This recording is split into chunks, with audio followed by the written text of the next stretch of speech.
Assalamualaikum warahmatullahi wabarakatuh. Pelaksanaan bimbingan manasik haji Kementerian Agama Kabupaten Aceh Timur masih berlanjut dan sukses.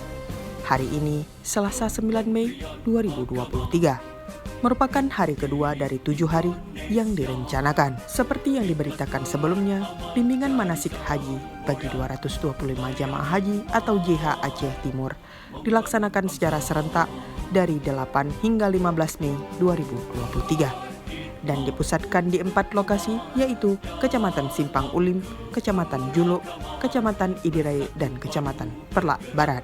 Di Kecamatan Simpang Ulim pada hari kedua, manasik haji diikuti 45 jamaah haji dan disuguhkan materi hak dan kewajiban jamaah haji dan bimbingan manasik haji yang disampaikan oleh Kakan Kemenak Kabupaten Aceh Timur, Bapak Haji Salamina SAG MA. Dalam pemaparannya, Haji Salamina menjelaskan agar jamaah haji memahami apa saja yang menjadi hak dan kewajibannya. Materi yang disampaikan adalah tentang pembinaan, pelayanan, dan perlindungan jamaah haji, yang meliputi bimbingan manasik haji, akomodasi, konsumsi, transportasi, pelayanan kesehatan, administrasi, perlindungan, dan asuransi. Semoga bimbingan ini mampu melahirkan jamaah haji mandiri secara fisik, mental, dan pengetahuan tanpa ketergantungan dengan orang lain.